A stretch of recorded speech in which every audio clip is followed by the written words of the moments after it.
How's it going everyone? Nathan here and welcome to my YouTube channel, The Daily Nate, where in this video, I'm going to be talking about 5 different ways to be saving your money right now.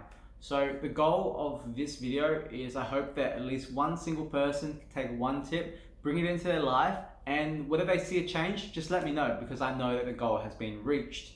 Saving your money is a powerful thing in the long term and definitely want to get into it. So the real question is, first of all, why save your money? We all know that we work way too hard in our day-to-day to bring this money in. You kind of want to spend it, you want to enjoy it. And while that is true, it's really important to also have in your mind to save a portion of that money and put it into certain bits and pieces so that you can last a lot longer in your lifetime. The health and medical sectors are getting much more advanced, and we know that longer life expectancy is definitely something that we have to consider. So saving your money for that is definitely really helpful. Now, I also talked about the emergency fund in my previous video. I'll drop a link in below if you haven't seen it, but that's really important for anything unexpected to come up. Now, there's really one more reason why I want to talk about saving your money, and that's basically building an opportunity fund. Now, an opportunity fund is as simple as it sounds. It's a fund where you're able to put your money into opportunities that rise, whether they might be the stock market's crashing, the real estate market's crashing, or just certain opportunities where you've always wanted to try. Now you have the money for that, and now you can actually try it out, enjoy yourself. Now those type of opportunities come from saving a little bit of your money and just putting it into a certain other fund that allows you to try new things, invest in certain things, or maybe even start that business.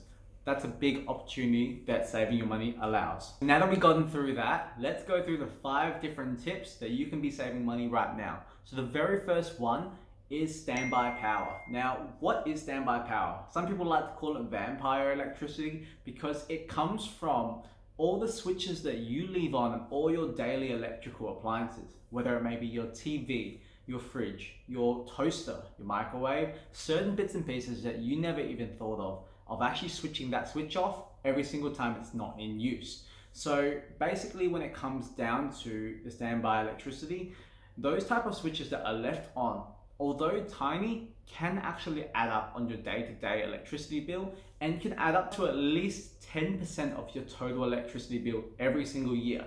Now, even though it starts small, over time, over 10-20 years, you've lost a lot of money that could have easily been prevented if you just flicked off that switch every single time it wasn't in use. So for example, turn your switch off the TV if you're not using it, turn the switch off your toaster, your kettle, and even your modem. When you go out on a holiday, turn off all the switches because it all adds up and you could easily be saving hundreds off your quarterly bills, easily thousands in the years. Everything that can come through from just switching off that button. Now the second tip I'd like to bring up is using coupon apps, whether that might be Cash Rewards, Shopback, or even Honey. If you haven't heard of any of those, definitely recommend them. So they all have their own separate websites, but they're also Chrome extensions. So if you use Google Chrome or Firefox, go into your extensions and actually download these ones so they hold in the background. So when you do your shopping, these apps and these extensions will immediately notify you when you can get your cash back. So what a cashback app does is it lets you know and it actually gives you a percentage of your total sale back as cashback. So for example, if you spend something like $100, Cash Rewards or Shopback may allow you to take at least 2 to 3% of that back into your pocket. Now, once again, really small things, but it does add up over time. People often spend over 10 to 20 grand on purchases. Could be flights, could be hotels. So even really big retailers such as eBay, Liquorland, and even The Iconic. We all love shopping at The Iconic, and now you can actually get some cash back from them. So which means your hard-earned money right back into your pocket. So for the third tip, don't fall into the trap of lifestyle inflation. We all know when we first get out of uni and get that full-time job, we're going from a hobo lifestyle eating 2-minute noodles all the way to making $50,000 to $70,000 in our first year. Big jump, and it kind of makes you feel that you almost have to live that Gucci lifestyle. But what it is it's basically you trying to reach for something that you cannot maintain. Basically using all that money that you're making in the process instead of using it in better purposes. So fourth tip, pretty much what this one comes down to is delaying your purchases. We all know every single morning when we wake up, we actually open our emails and we see hundreds of 50% off, 60% off, here's $20. And it makes you really feel that you almost have to purchase. But what it really is it's pretty much a feel-good feeling, increasing your dopamine when you make that purchase rather than actually requiring that product itself. You might even realize that you already have 3 of those t-shirts up in your wardrobe that you haven't seen before. So those type of things actually spend a lot more money. So what I'm going to get you to do is pick a number, generally $50, and with that $50, use that as a basis for all your purchases for the next 3 months. And essentially, if it goes over that amount, delay the purchase for 48 to 72 hours, and you actually find that a lot of that stuff you never needed, and you probably save about 85 to 90% of your actual purchases, which can go to better things. The 5th and final tip is managing your little expenses. Now, these little expenses can come down to your coffee, your lunch, the Netflix and Spotify subscriptions that you basically are using on a day-to-day, you're paying for, but you're not actually making the most of them. So these type of things, they're such a small expense, but because of that, they're actually taking and edging into your savings every single time without you really taking much notice of it. So when you're trying to make a budget every single month, you find that you're blowing through it all the time, and it's usually because of these expenses. So what I'd like you to do is essentially take a look at it and write down all the things that you spend on daily, anything generally under $10, and watch it add up over time in the course of a month.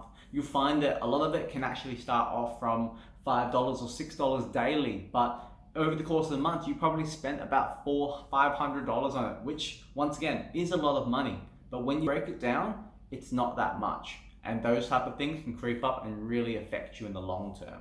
So I want to look at one thing. Let's take a look at that coffee expense that you're spending every single day. So let's just say that a coffee costs $5 and you're using it every single day. So maybe 5 times a week. So that's $25 a week and $100 a month.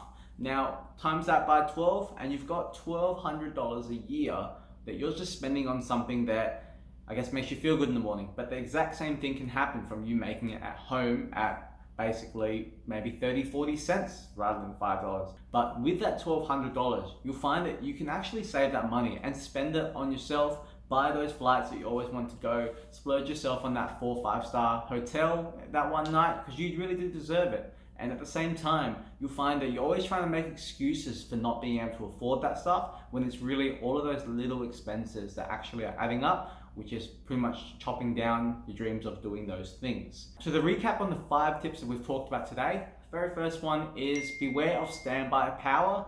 Number 2 is using coupon apps when you do make purchases online.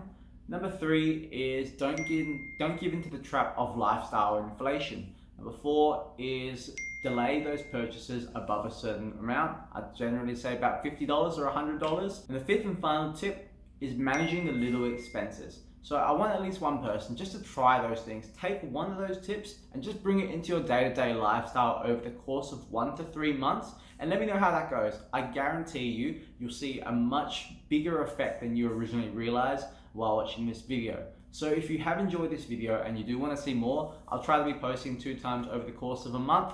So just make sure to subscribe and like this video. Once again, comment down below if you do have any more tips. I'd love to see them and love to read them. But yeah, let's keep growing, guys.